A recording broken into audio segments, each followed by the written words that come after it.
ఇది అది ఫస్ట్ అన్ని తీసినాం మనం. అంటే అవి బాసన్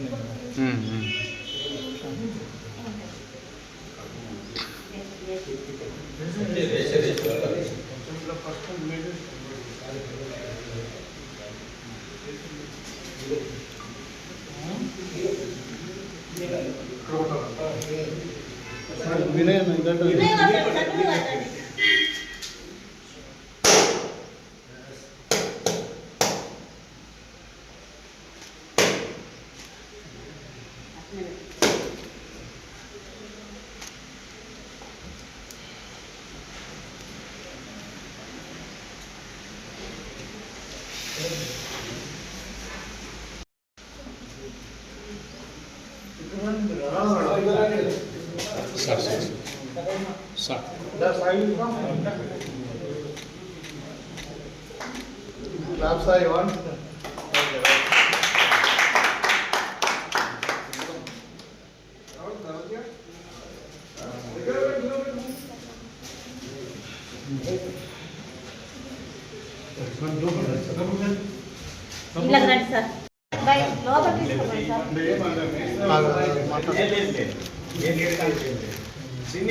వస్తుంది సార్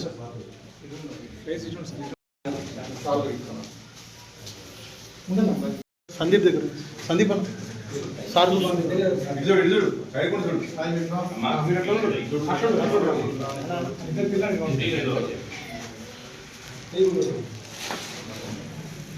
ఇటు చూడండి. కొరకు మీరు కొత్త గృహప్రవేశం చేస్తున్న ఒకటి బట్టలు తెచ్చినాం. సంతోషమేనా సార్? ఇటు చూడండి సార్ ఒకసారి. జై కాంగ్రెస్, జై కాంగ్రెస్.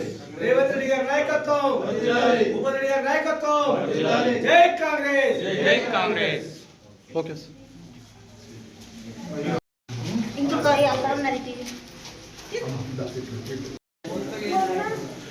ఇంకా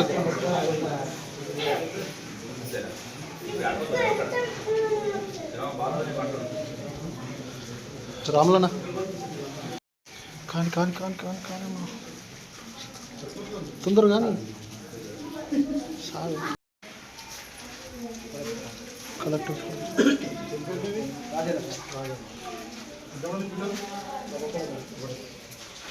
నీది కూడా అర్థమవుతుంది. ఫోన్ టక్కన సగం వస్తుంది, బాగా అనిపిస్తుంది.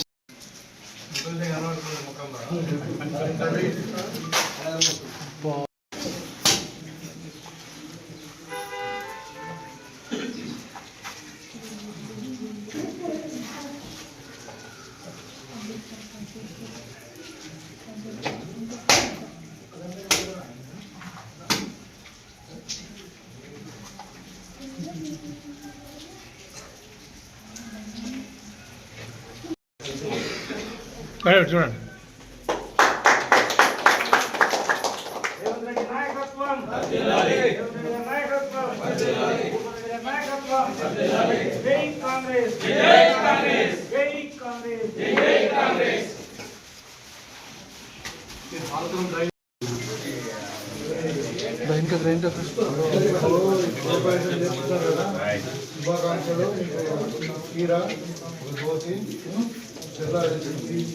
సార్ ఒక్కసారి బాలరాజన్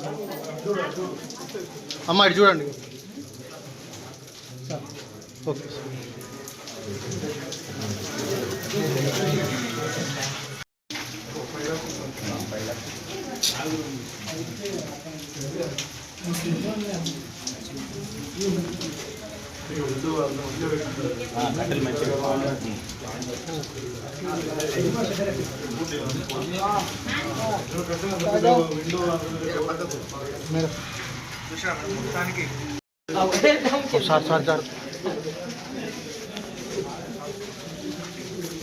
ఇచ్చినటువంటి మన ఎమ్మెల్యే భూపతి గారికి ప్రత్యేక ధన్యవాదాలు.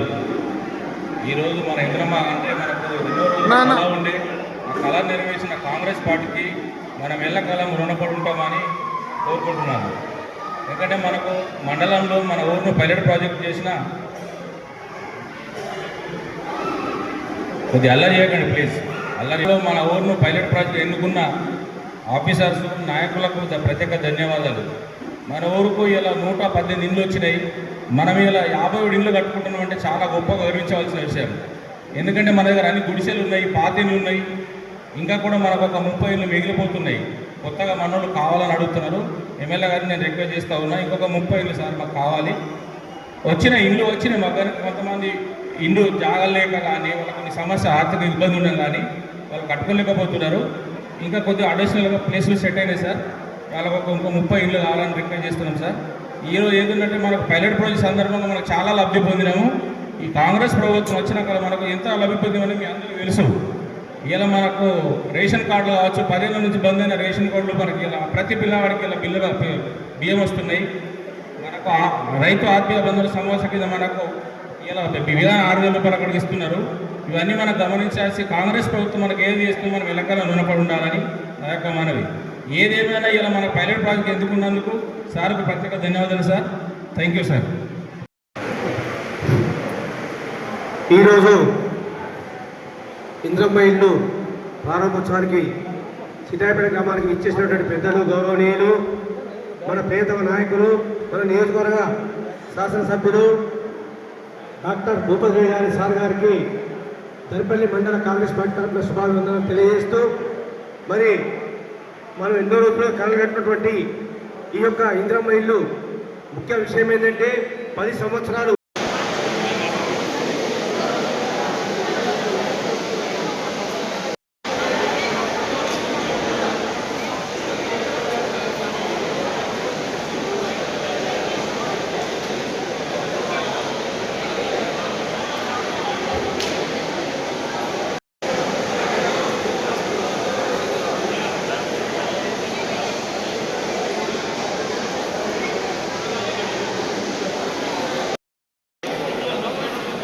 Okay sir.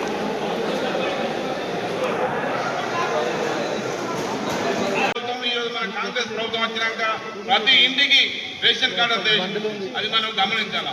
అలాగే అక్కలారా ఇప్పుడు మనం ఉచిత విద్యుత్ ఇక్కడ ఎంతమందికి మనం తెలియదు కానీ దర్పల్లి మండలంలో సుమారు 3,000 గ్రామంలో 3,000 మందికి ఉన్నది. మరి ఇక్కడ కూడా సీతాపేట గ్రామంలో ఎంతమందికి ఉచిత విద్యుత్ పొందుతున్నారో మీరు ఇంకా వాళ్ళని రేషన్ కార్డు ఉన్నారో వాళ్ళు అప్లై చేసుకోవచ్చు, ఉచిత విద్యుత్ తీసుకోవచ్చు. అలాగే రైతు రుణమాఫీ కార్యక్రమం చేపట్టినాం. రైతు రుణమాఫీ ఇచ్చింది, సన్నాట్లకు బోనస్ ఇచ్చింది. ఈ విధంగా చూస్తే ఎన్నో అభివృద్ధి కార్యక్రమాలు చేస్తున్నటువంటి కాంగ్రెస్ ప్రభుత్వం. కానీ ఒకటి మనం గమనించాలా, ఎందుకంటే ఇది ప్రజా ప్రభుత్వం, పేద ప్రజల ప్రభుత్వం. కాబట్టి మనం అందరం ఆలోచించేది ఏంటంటే మనందరం ఈ ప్రభుత్వానికి, ఈ యొక్క పార్టీకి చేయూతనియాలని చెప్పి మీ అందరికీ దండం పెడుతున్నాం. దర్పల్లి మండలం సిద్దాయిపేట గ్రామంలో ఇందిరమ్మ ఇళ్ళ ప్రారంభోత్సవ గృహ ప్రవేశం సందర్భంగా మరి ఇక్కడ ముద్రాజ్ సంఘంలో ఏర్పాటు చేసినటువంటి సమావేశానికి మన ప్రియతమ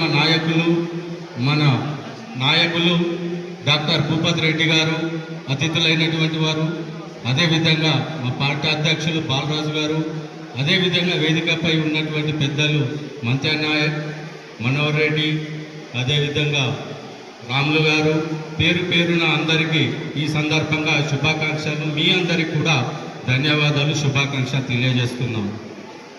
ముఖ్యంగా ఈరోజు మనము పండగ వాతావరణం మన సీతాయిపేటలో, ఎందుకంటే పేదవాళ్ళ ఇంటికల నిజం చేస్తా అని చెప్పేసి ఎన్నికల కంటే ముందు మన ముఖ్యమంత్రి రేవంత్ రెడ్డి గారు మాట ఇచ్చారు మనందరికీ.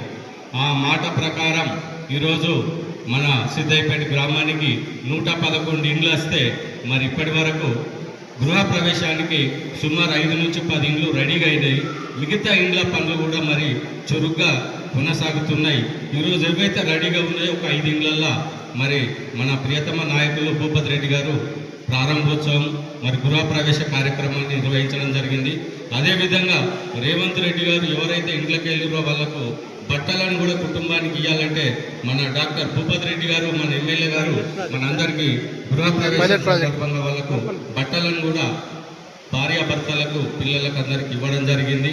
అదేవిధంగా ఈరోజు ఇంత శుభ పరిణామం నిజంగా మీ సితాయిపేట గ్రామంలో ఇంత ఇండ్లను ఏదైతే ముఖ్యమంత్రి రేవంత్ రెడ్డి గారు మంజూరు చేసినటువంటి ఇంత తొందరగానే మీరు అందరూ పూర్తి చేయడం, అదేవిధంగా ప్రభుత్వం కూడా వాళ్ళకు అందినటువంటి సహకారం బేస్మెంట్కు ఇంత బిల్లు, వాళ్ళకి లెంటల్ లెవెల్కి ఇంత, స్లాబ్ అయితే ఇంత, పూర్తి అయితే ఇంత, మొత్తం 5 లక్షల రూపాయలు మనకు ఉచితంగా ప్రభుత్వం ఇస్తే మిగిలిన డబ్బులు ఏమన్నా ఉంటే కొద్దిగా అడప మరి ఆ లబ్ధిదారులు వేసుకుని నిర్మించుకోవడం జరిగింది. చాలా సంతోషకరమైన విషయం. మిత్రులందరికీ వారితో పాటు సీతాయిపేట గ్రామంలోని సోదర సోదరులందరికీ స్వాగతం, సుస్వాగతం. ముఖ్యంగా సీతాయిపేట గ్రామ ప్రజలకు ఈరోజు శుభాకాంక్షలు. కాంగ్రెస్ పార్టీ పేదల పార్టీ, బడుగు బలహీన వర్గాల పార్టీ. ఈ మాట ఖచ్చితంగా మన ముఖ్యమంత్రి గారు బీసీలకు 42% రిజర్వేషన్ల కోసం పోరాడుతున్నది, కొట్లాడుతున్నది మీరు టీవీలలో చూస్తున్నది. దానికి ఉదాహరణగా మరి మన ఎమ్మెల్యే గారు ప్రతి మండలంలో ఒక గ్రామాన్ని మోడల్ విలేజ్గా తీసుకోవాలనే గవర్నమెంట్ ఉద్దేశాన్ని ఆలోచన చేసి మరి ఆ రోజు మోడల్ విలేజ్ ఎంపిక చేసే రోజు అప్పటి ఎంపీడీఓ గారు మైలారం వాడి గ్రామాలు చిన్నగా ఉన్నాయని చెప్పి కొంతవరకు వాళ్ళు ఆ పేర్లు ఇచ్చినప్పటికీ ఎమ్మెల్యే గారు స్పందించి ఖచ్చితంగా 100% బీసీలు, ఎస్సీలు, ఎస్టీలు ఉన్న గ్రామాన్ని మాత్రమే మనం మోడల్ విలేజ్గా తీసుకోవాలని ఆ రోజు ఎమ్మెల్యే గారు నిర్ణయం చేసుకోబట్టి ఈరోజు మన గ్రామానికి ఇంత పెద్ద ఎత్తున ఇందిరమ్మ ఇల్లు మంజూరు చేయడం జరిగింది. దానికి వారికి ప్రత్యేక ధన్యవాదాలు తెలియజేస్తున్నాం. దాంతోపాటు ముఖ్యంగా గత ఎన్నికలలో మీ గ్రామానికి వచ్చి మీరు ఆశీర్వదిస్తే ప్రజాపాలన ఏర్పాటు చేస్తామని మరి అప్పటి మన ఎమ్మెల్యే అభ్యర్థి భూపతి రెడ్డి గారు కానీ, ఇప్పటి ముఖ్యమంత్రి అప్పటి పిసిసి అధ్యక్షులు రేవంత్ రెడ్డి గారు కానీ మనకు 6 పథకాల హామీలు ఎన్నికల్లో వాగ్దానం చేసి మీ మద్దతుతోని, మీ ఆశీర్వాదంతోని ప్రభుత్వాన్ని ఏర్పాటు చేసిన తర్వాత ఎన్నికలలో ఇచ్చిన హామీలను ఒక్కొక్కటిగా నెరవేర్చుకుంటూ వస్తున్న సందర్భాన్ని మరి మనం అందరం చూస్తున్నాం. ఇప్పటి వరకు మా మిత్రులు కూడా చెప్పారు మనం ఏమేమి సంక్షేమ పథకాలు అమలు చేస్తున్నామని. ఈరోజు బీజేపీ, బీఆర్ఎస్ పార్టీలు ఎన్నికల్లో హామీలు ఇచ్చిండ్రు, ఇంకా పూర్తి కాలేవని విమర్శిస్తున్నారు. ప్రభుత్వం ఏర్పడి 1.5 ఏడాదిన్నర కాలంలో మెజారిటీ సంక్షేమ పథకాలని ఈరోజు మనం ప్రజలకు అందుబాటులోకి తీసుకొచ్చిన ప్రభుత్వం మన రేవంత్ రెడ్డి గారి ప్రభుత్వం. మనం ఇచ్చిన హామీల్ని నెరవేర్చడానికి మనకు 5 సంవత్సరాల సమయం ఉంది. ఖచ్చితంగా 5 సంవత్సరాల్లో ఇచ్చిన హామీల్ని నెరవేర్చి మళ్ళొక్కసారి ఓటడిగే ధైర్యం మాకున్నదని చెప్పేసి మన ముఖ్యమంత్రి రేవంత్ రెడ్డి గారు కానీ, మరి మన ఎమ్మెల్యే గారు కానీ ఏ సభలలో అయినా బల్లగుద్ది మాట్లాడుతున్నారు. అది వాళ్ళ చిత్తశుద్ధికి నిదర్శనం. ముఖ్యంగా నిన్న సీతాయిపేట గ్రామంలో ఈ కార్యక్రమం ఉందని చెప్పి మేము పరిశీలనకు వచ్చినప్పుడు ఒక అక్కను పలకరించినాం. అక్క, ఇందిరమ్మ ఇల్లు కట్టుకున్నారు, సంతోషమా అని. మీరందరూ చల్లగుంటే మేము సంతోషమేనన్నది అక్క. కాదు, మేము చెప్తున్నాం, మీరందరూ చల్లగుంటే మేము సంతోషంగా ఉంటాం. మీరందరూ చల్లగా ఉండి ఇంతకుముందు ఆశీర్వదించినట్టు రేపు రాబోయే ఎన్నికల్లో సర్పంచ్ కానీ, ఎంపీటీసీ కానీ, జడ్పీటీసీ ఎన్నికల్ని కానీ మీరు ప్రతి అభ్యర్థి, కాంగ్రెస్ అభ్యర్థిని గెలిపించి మీరు ఎమ్మెల్యే గారికి కానుకగా ఇస్తే మరి వారు ఖచ్చితంగా ఇంతకంటే 10 అంతల పని మరి మనం సీతాయిపేట గ్రామానికి చేసుకోగలుగుతాం. మీరంతా చల్లగా ఉండి మీకు ఏ సమస్య వచ్చినా మరి మేమున్నాం ఇక్కడ, మన ఎమ్మెల్యే గారు ఉంటారు, మీ ఏ సమస్యలైనా తీర్చే బాధ్యత, పరిష్కరించే బాధ్యత మన ఎమ్మెల్యే గారిది. వారి వెంట మేము మీ వెంట మేము ఉంటాం. ఖచ్చితంగా రానున్న ఎన్నికల్లో ప్రతి అభ్యర్థిని, సర్పంచ్ కానీ, ఎంపీటీసీ కానీ, జడ్పీటీసీని కానీ కాంగ్రెస్ పార్టీ అభ్యర్థుల్ని గెలిపించి మరి మన ఎమ్మెల్యే గారికి మీరు కానుక ఇవ్వాలని చెప్పి కాంగ్రెస్ పార్టీ అభ్యర్థిగా నేను మిమ్మల్ని అభ్యర్థిస్తూ, కాంగ్రెస్ పార్టీ అధ్యక్షుడిగా నేను మిమ్మల్ని అభ్యర్థిస్తూ, అభ్యర్థి ఎవరైనా కావచ్చు, ఇక్కడ కూర్చున్న వాళ్ళు కావచ్చు, లేదా మీ దగ్గర కూర్చున్న వాళ్ళు కావచ్చు, ఎవరైనా కావచ్చు, పార్టీ నిర్ణయించిన వాళ్ళు అభ్యర్థులు అవుతారు. మీరంతా దయచేసి ఖచ్చితంగా రానున్న లోకల్ బాడీ ఎన్నికల్లో కాంగ్రెస్ పార్టీ అభ్యర్థుల్ని గెలిపించండి. ఎమ్మెల్యే గారు మీకు అండగా ఉంటారు, ఏ సమస్య వచ్చినా పరిష్కరిస్తారని చెప్పి తెలియజేస్తూ మీరంతా ఖచ్చితంగా కాంగ్రెస్ పార్టీని ఆశీర్వదిస్తారని ఆశిస్తూ నాకు ఈ అవకాశం ఇచ్చిన మీ అందరికీ ధన్యవాదాలు తెలియజేస్తూ ఇప్పుడు మన ముఖ్య అతిథి స్థానిక శాసనసభ్యులు గౌరవనీయులు డాక్టర్ భూపతి రెడ్డి గారిని మాట్లాడవలసిందిగా ఆహ్వానిస్తున్నాను. కాళేశ్వరం కట్టినా అది కట్టింది కూలిపోయిందని అంటూ ఉన్నాడు. ఇవాళ ఒక కాళేశ్వరం ప్రాజెక్టు 1,00,000 కోట్లు ప్రజాధనం దుర్వినియోగమైంది. ఇవాళ మన కాంగ్రెస్ పార్టీ కట్టినటువంటి ప్రాజెక్టులు ఉన్నాయి. నాగార్జునసాగర్ కట్టినాం, శ్రీశైలం కట్టినాం, మనం ఇలా శ్రీరామ్ సాగర్ కట్టినాం. మీరు పోయి ఉంటారు, అక్కడ ఇప్పుడు నీళ్లు వారుతూ ఉన్నాయి. మరి అదేమైనా 60-70 సంవత్సరాలు ఎక్కడైనా చెక్కు చెదిరిందా? ఇంకా 100 సంవత్సరాలైనా చెక్కు చెదిరాయి. ఇవాళ సీతాపేటలో మన మేస్త్రి కడుతున్నారు ఇల్లు, ఇవి తప్పకుండా ఒక 50 సంవత్సరాలు ఉంటాయి. మరి కేసీఆర్ కట్టినటువంటి ప్రాజెక్టు కాళేశ్వరం 3 ఏళ్ళకే మునిగిపోయింది, కూలిపోయింది. అంత అవినీతి జరిగింది. ఇలా కొడుకు అయ్యా మరి అల్లుడు సొంటకొడు కొడుకు అనుకుంటే ఓగంగనాలు మొత్తం దోసుకొని ఇవాళ లక్షల కోట్ల రూపాయలు దోసుకున్నారు. ఇవాళ కవిత పంచాయతీ ఏంది, మొన్నడగానేమో లిక్కర్ అమ్మకం దొరికింది, ఢిల్లీలో జైల్లో ఉన్నది. ఇవాళ వచ్చే కొత్త పార్టీ పెడతా ఉంటున్నది. ఏం లేదంటే మీ గురించి కొట్లాట కాదు, వాళ్ళ కొట్లాటంతా వాళ్ళ ఆస్తుల గురించి. కేసీఆర్ ఏమో బాగా సంపాదించాడు, కొడుకుకి ఎక్కువ ఇస్తా అంటున్నాడు, బిడ్డకు తక్కువ ఇస్తా అంటున్నాడు. ఇలా బిడ్డలకు కూడా సమానమైన హక్కు వచ్చింది కదా, అందుకని ఇలా కొట్లాట నాకు కూడా సమానంగా రావాలా. రామన్నకి ఎంత ఇస్తావు నాకు అంత ఇవ్వాలని కవిత కొట్లాడుతున్నది. మీ కొరకు కాదు. ఆ ఇల్లు పంచాయతీ, లొల్లి పంచాయతీ, ఆ కుటుంబ పంచాయతీ అంతా కూడా ఒక డ్రామా, ఆస్తి పంచాయతీ ప్రజల కొరకు కాదు అని చెప్తున్నాను. ఇలా ఆ రోజు అంత అవినీతి జరిగింది. మరి కేసీఆర్ మీద చర్యలు తీసుకుంటామని చెప్పినాం. మనం చెప్పిన తర్వాత కాళేశ్వరం మీద విజిలెన్స్ కమిటీ వేసినాం. కాక్ రిపోర్ట్ ఇచ్చింది. కాకంటే సెంట్రల్ గవర్నమెంట్ ఒకటి ఏజెన్సీ ఉంటుంది, ప్రభుత్వం ఏ విధంగా డబ్బులు ఖర్చు పెడుతుంది అనేది కంట్రోలర్ ఆడిటర్ జనరల్ అంటారు. ఆ కాక్ రిపోర్ట్ వచ్చింది, సెటిల్మెంట్ కమిషన్ వచ్చింది, డ్యామ్స్ ఆఫ్ అథారిటీ వాళ్ళు ఇచ్చారు. అన్నీ కూడా ప్రతి జాగాలో అవినీతి జరిగింది కాళేశ్వరంలోని. మరి ఇవన్నీ సెంట్రల్ ఏజెన్సీస్ ఉన్నాయి కదా, మరి మనము మన ఇన్వెస్టిగేషన్ ఏజెన్సీస్ రాష్ట్ర ప్రభుత్వంతో సరిపోదని చెప్పి ఇవాళ మనం సిబిఐకి ఇచ్చినాం.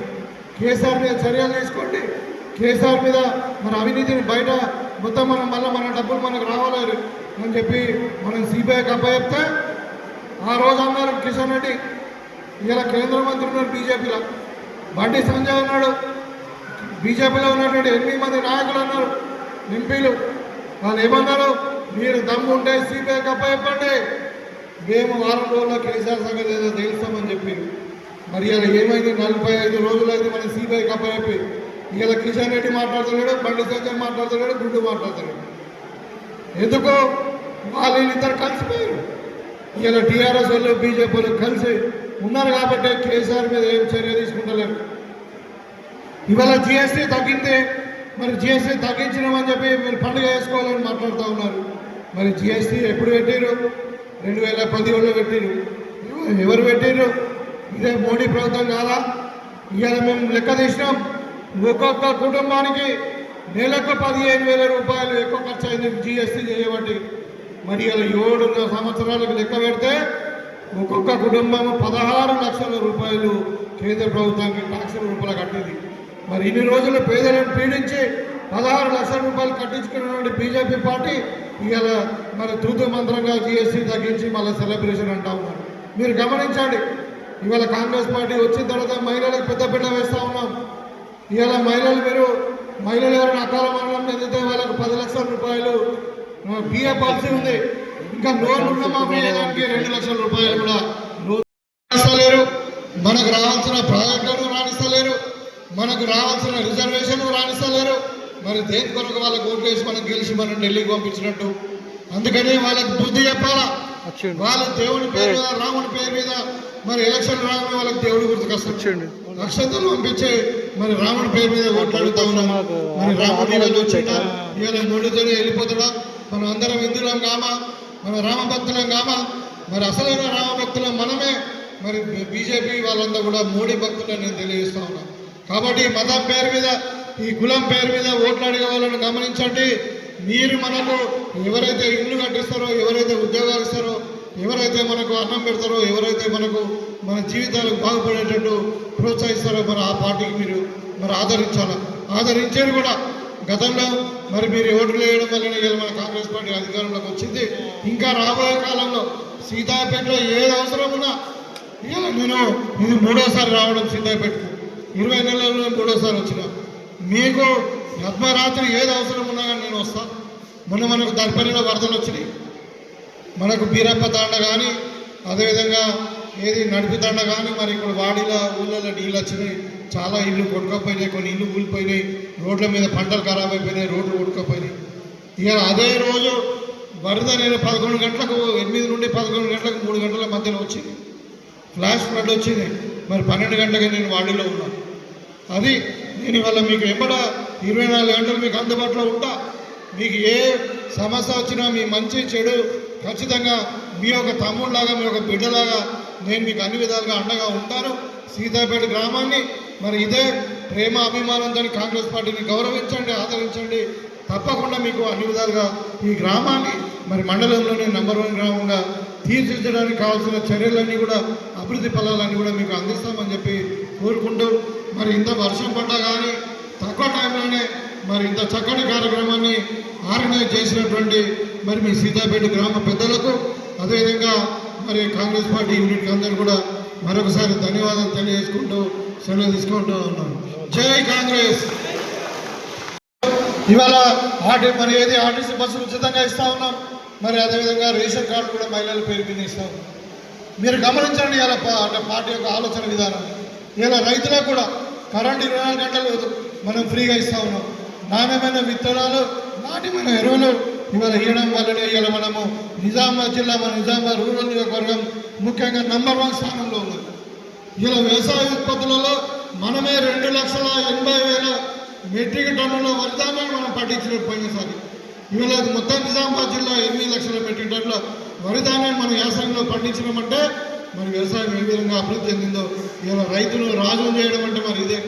ఇవాళ మీకు అందరూ కూడా మరి కరెంటు ఫ్రీ ఇస్తూ ఉన్నాము, బోనస్ ఇస్తూ ఉన్నాము, రుణమాఫీ చేసినాం, అదేవిధంగా రైతు భరోసా కూడా ఇవ్వబోతూ ఉన్నాం. కాబట్టి రైతులను కూడా ఆదుకున్నాము.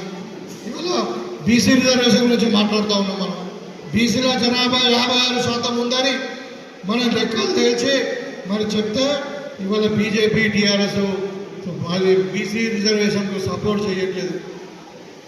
దాని గురించి ఇవాళ మన లోకల్ బాడీ స్థానిక సంస్థల ఎన్నికలు ఆలస్యం అయితే ఉన్నాయి. ఇవాళ మనం ఇక్కడ అసెంబ్లీలో బిల్లు వేసి పంపిస్తే మన పార్లమెంట్లో వాళ్ళు యాక్సెప్ట్ చేస్తలేరు. కాబట్టి ఇవాళ మళ్ళీ మనం సుప్రీంకోర్టుకు పోవాల్సి వచ్చింది. ఇవాళ ఒక ఎంపరికల్ డేటాతోని పక్కా డేటాతోని మనం సింగిల్ డెడికేటెడ్ కమిషన్ ఒకటి వేసుకొని మనం ఆ డేటాతో ఇవాళ సుప్రీంకోర్టులో మనం కొట్లాడుతూ ఉన్నాం. ఇవాళ టీఆర్ఎస్ వాళ్ళు ఇక్కడ అసెంబ్లీలో సపోర్ట్ చేశారు, బీజేపీ వాళ్ళు సపోర్ట్ చేశారు. కానీ ఢిల్లీకి పోయేసరికి తోకాడిస్తున్నాం. మనం ఈ రిజర్వేషన్ అమలు పరచాలా అని చెప్పి మనం జంతర్ మంతర్ కూడా ధర్నా చేసినాం. కానీ ఇవాళ బీజేపీ వాళ్ళు టీఆర్ఎస్ వాళ్ళు ముందుకు రావట్లేదు, రిజర్వేషన్ వద్దంటున్నారు. మరి మీరు గమనించాలా. ఇవాళ బీసీ రిజర్వేషన్ 72% ఇచ్చి మరి ఎలక్షన్ నిర్వహిస్తామని కాంగ్రెస్ పార్టీ చిత్తశుద్ధితో ఉన్నది. వాళ్ళ యొక్క కుట్రలను ఇంకొకటి ఏం చేస్తూ ఉన్నారంటే బీజేపీ వాళ్ళు మీకు తెలియాలి. ఇక్కడ మా అక్కజల్లు ఉన్నారు. ఇవాళ మన తెలంగాణ నుండి ₹1 ట్యాక్స్ కడితే మనకు 42 పైసలే మనకి ఇస్తూ ఉన్నారు. మిగతా 58 పైసలు ఉత్తరప్రదేశ్కు, బీహార్కు ఇంకా వేరే ప్రాంతానికి పంపిస్తూ ఉన్నారు. రాష్ట్ర ప్రభుత్వం ఎంతో ప్రెస్టీజియస్గా తీసుకున్నటువంటి ప్రధానమైన ఎన్నికల వాగ్దానమైనటువంటి ఇల్లు మరి ఇవాళ నియోజకవర్గానికి పడిపోతుంది నిజామాబాద్ రూరల్ నియోజకవర్గం మరి ఇవాళ ముఖ్యంగా ప్రతి మండలంలో ఒక విలేజ్ మనం మోడల్ విలేజ్గా తీసుకొని 100% సాటిస్ఫాక్షన్లో మనం ఇల్లు కూడా జరిగింది. ఈరోజు మరి ఆ ఇల్లు కూడా దాదాపుగా కంప్లీట్ అయిపోయి మరి దర్పల్లి మండలంలోని సీతాపేట గ్రామంలో ఇవాళ 5 ఇండ్లు మరి గృహప్రవేశం జరిగింది. మరి నాతో పాటు జిల్లా కలెక్టరు మరి కలెక్టర్ గారు అదేవిధంగా మరి అధికారులు హౌసింగ్ పీడీ కానీ రెవెన్యూ వాళ్ళు తర్వాత ఇంటర్వ్యూ అందరూ కూడా అధికారుల సహకారంతో ఇవాళ ఇందిరమ్మ ఇండ్ల నిర్మాణం నియోజకవర్గంలో చాలా స్పీడ్గా జరుగుతూ ఉంది. ఇవాళ దగ్గర 3,200 ఇళ్ళు కన్స్ట్రక్షన్లో ఉన్నాయి. ఇంకొక 200 ఇళ్ళు ఇంకా మనకు అంటే స్టార్ట్ కాబోతూ ఉన్నాయి. మరి ఈ విధంగా పేదోడి ఇంటి కళలాగా ఉండే ఇవాళ చాలామంది వాళ్ళ మహిళలతో మాట్లాడిన వాళ్ళు ఎవరైతే గృహప్రవేశం చేశారో వాళ్ళు చాలా ఆనందంగా ఉన్నారు. వాళ్ళ జీవితంలో ఒక కళగా ఉండేది మాకు సొంత ఇంటి కళ అనేది వాళ్ళు నెరవేర్చారు ప్రభుత్వం. కాబట్టి వాళ్ళు చాలా హ్యాపీగా ఉన్నారు. వాళ్ళు అందరూ కూడా హ్యాపీగా మరి ఇల్లు మంచిగా డెకరేషన్ చేసుకుని మరి అక్కడ పూజ చేసుకొని గృహప్రవేశం చేసి అందరూ కూడా స్వీట్లు పంచుకున్నటువంటి దృశ్యాన్ని చూస్తూ ఉంటే నిజంగా ఇలా పేదోడి ఇళ్ళలో మరి చిరునవ్వు కనబడుతూ ఉంది ముఖంలో. కాబట్టి ఇది చాలా ముఖ్యమంత్రి గారి కృతజ్ఞతలు తెలియజేస్తూ మరి కాంగ్రెస్ పార్టీ అంటే ఇవన్నీ చేస్తారు కాబట్టి ఇవాళ ఆర్థిక పరిస్థితి బాగాలేకుండా రాష్ట్ర ప్రభుత్వం మొత్తం దివాలా తీసినా కానీ కేసీఆర్ టైంలో మరి వాళ్ళ ఇచ్చిన మాట మీద కట్టుబడి ఉండడానికి నిందను ఇస్తూ ఉన్నాం. ఇంకా రాబోయే కాలంలో ప్రభుత్వం యొక్క లక్ష్యం ఒకటే, రాబోయే 3 సంవత్సరాలలో మా నియోజకవర్గమే కాకుండా యావత్ తెలంగాణలో మొత్తం ఎవరి నిరుపేదలు కూడా ఇల్లు లేకుండా ఉండకూడదు. 100% అందరూ కూడా పక్కా ఇళ్ళలో ఉండాలనేది లక్ష్యంగా పనిచేస్తూ ఉన్నాం. అదేవిధంగా ఇవాళ రేషన్ కార్డులు, అదేవిధంగా ఇవాళ సన్నబియ్యం, అదేవిధంగా ఇవాళ ఆర్టీసీ బస్సు ఉచిత ప్రయాణము, 200 యూనిట్ల కరెంటు, అదేవిధంగా మన మహిళలకు రుణాలు, వృత్తిలేని రుణాలు ఇవన్నీ కూడా ఒక చరిత్రాత్మకమైన ఈ విధంగా మరి ఇందిరమ్మ రాజ్యంలో తెలంగాణ రాష్ట్రం అన్ని రంగాలలో ఇది ఒకవైపు సంక్షేమం, ఒకవైపు అభివృద్ధి, 2 విధాలుగా ముందుకు పోతూ మరి భారతదేశంలోని ఒక రోల్ మోడల్గా నిలబోతూ ఉన్నది మా ముఖ్యమంత్రి రేవంత్ రెడ్డి గారి నాయకత్వంలో. మరి డెఫినెట్గా తెలంగాణ రైజింగ్ అన్నది రాబోయే కాలంలో భారతదేశంలోని నంబర్ 1 రాష్ట్రంగా తీర్చిదిద్దుతామని, అదేవిధంగా నిజామాబాద్ రూరల్ నియోజకవర్గాన్ని తప్పకుండా ఈ జిల్లాలోనే కాదు రాష్ట్రంలోనే నంబర్ 1 నియోజకవర్గంగా తీర్చిదిద్దడానికి పూర్తిగా మేము శాశ్వతంగా పనిచేస్తున్నాం. ఆ దిశలో అభివృద్ధి కూడా జరుగుతూ ఉంది. అలా నిజామాబాద్ రూరల్ నియోజకవర్గంలో మరి దగ్గర ఒక 1000 కోట్లతో ఇలా అభివృద్ధి జరుగుతూ ఉంది. హౌసింగ్ కూడా జరుగుతూ ఉంది. అన్ని రంగాలలో ఇలా మా ప్రాంతం ముందుకు పోతూ ఉన్నది. ప్రజలందరూ కూడా హ్యాపీగా ఉంటారని చెప్పి మరి ఇది కాంగ్రెస్ పార్టీ ప్రభుత్వం, ఇది ఇందిరమ్మ రాజ్యం అని చెప్పి